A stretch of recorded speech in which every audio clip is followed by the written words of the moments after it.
Dietro il telone bianco che vedete nelle immagini si cela l'imbocco di collegamento con il terminal aggiuntivo realizzato da SAC in collaborazione con l'aeronautica militare, che dalla mezzanotte di oggi diventerà operativo. Traducendo in numeri, la struttura consentirà di portare i voli operati da Catania dai 10 attuali ogni ora a 14 ogni ora, 7 arrivi e 7 partenze.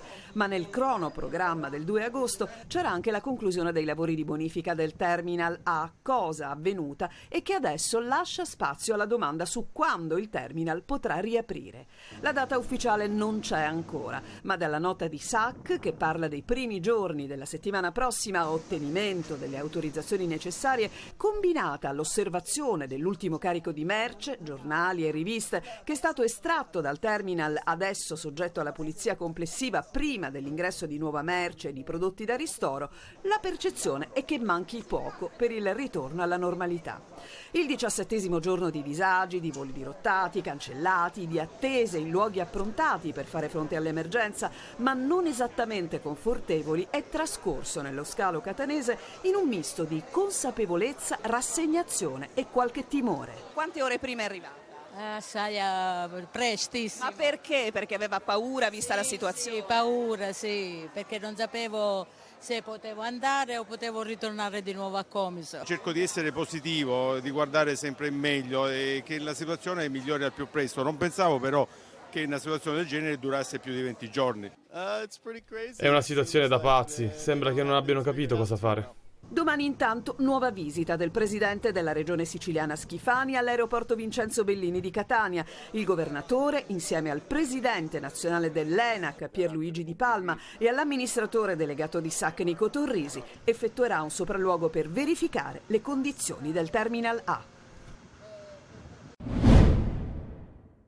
Prima il sopralluogo della Commissione regionale antimafia direttamente a Bellolampo, poi un vertice in prefettura che avrà come tema principale la quantità di diossina nei terreni vicini alla discarica dopo l'incendio alla Quarta Vasca. Sarà una giornata decisamente importante, quella di domani a Palermo sull'emergenza a Bellolampo. Intanto in città continuano gli incendi di immondizia, i roghi sono stati appiccati e la spazzatura è rimasta accatastata fuori dai cassonetti in diversi quartieri di Palermo come Borgonuovo, Zise e Vioreto. Qui siamo invece allo Zen, le immagini sono sempre le stesse ormai da mesi.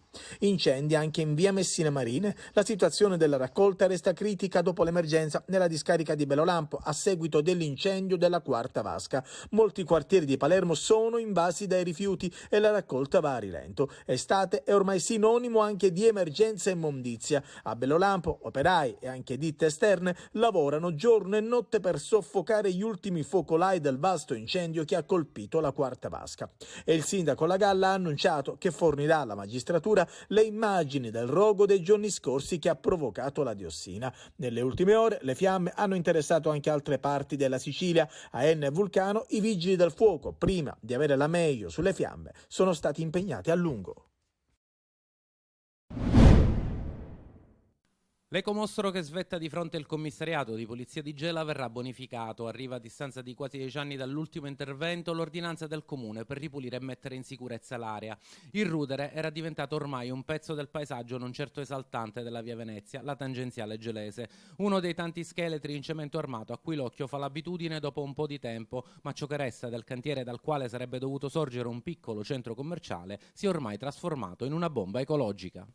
Un piccolo ritaglio di foresta pluviale, una vera e propria palude nel cuore di via Venezia, a pochi passi dal commissariato di via Calogero Zucchetto.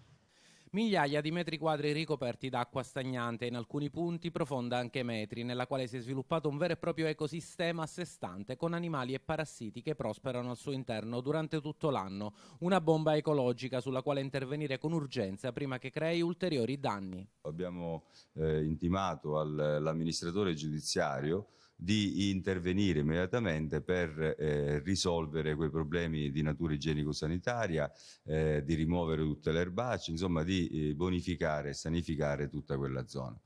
Chiaramente in 30 giorni i vigili sono chiamati a controllare il rispetto di questa ordinanza, dopodiché se non dovesse intervenire, ma io suppongo che interverrà l'amministratore giudiziario, ci saranno gli atti conseguenziali.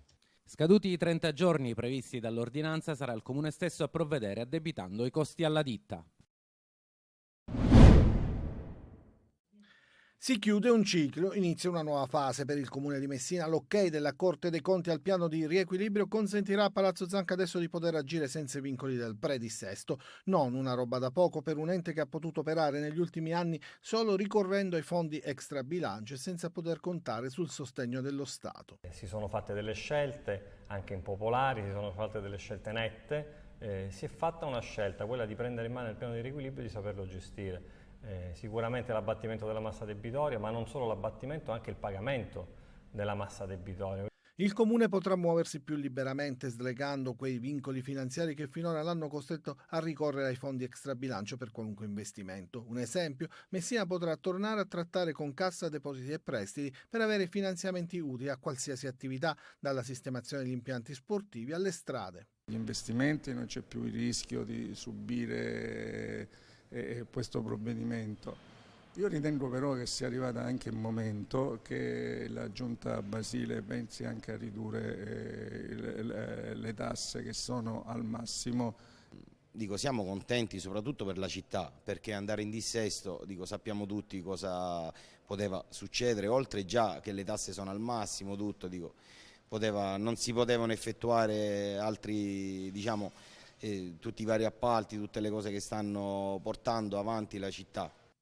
Ad aiutare il Comune a venire fuori più rapidamente dal dissesto, a questo punto con il piano di riequilibrio, arriveranno 36 milioni di euro della seconda tranche di aiuti che lo Stato riserva con un fondo di rotazione tarato sulla popolazione residente ai comuni che vogliono rientrare dal debito. Secondo l'ultima fotografia presentata alla Corte dei Conti, quella del 30 giugno, la massa debitoria censita, compresa quella potenziale, è scesa a 74 milioni di euro, partendo dai 550 milioni che Cateno De Luca annunciò nel 2019, forse anche per forzare la mano, come poi ammise con i creditori. Considerata la forte riduzione della massa debitoria, l'obiettivo di Basile è adesso quello di chiudere la procedura entro la fine del suo mandato. Secondo il sindaco, i presupposti per farlo ci sono tutti.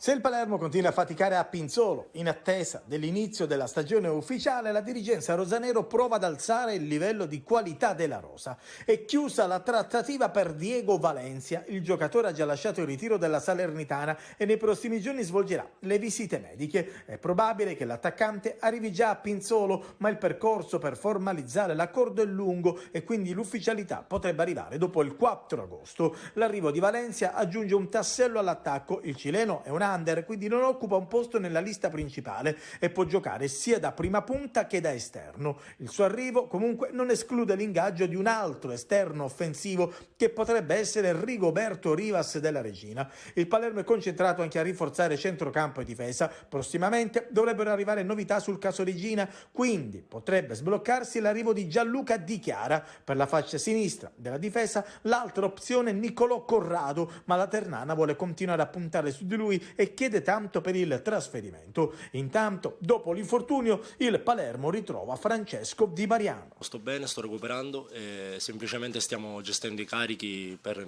evitare ricadute, quindi il mio recupero sta procedendo alla grande. Sto lavorando per cercare di essere pronto a disposizione per la partita di Coppa Italia. Coppa Italia che sarà il 12 agosto, rosanero di scena a Cagliari.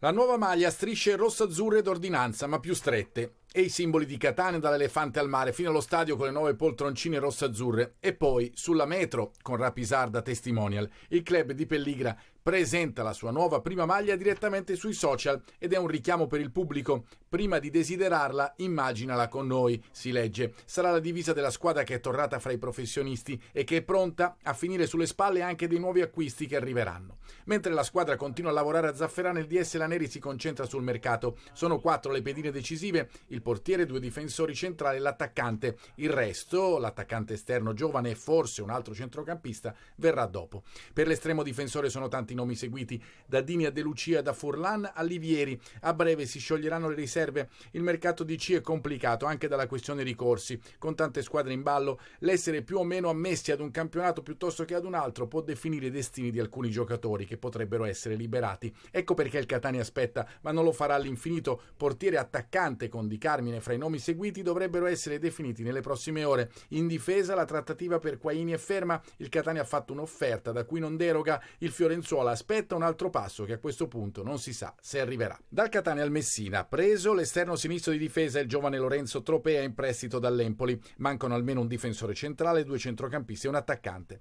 Toncarà, ex Avellino, valuta l'offerta dei messinesi che chiederanno di cominciare in trasferta il campionato. Va rifatto il prato del San Filippo, soprattutto per garantire il drenaggio, e non si poteva intervenire fino agli ultimi concerti che si sono svolti allo stadio nel mese di luglio.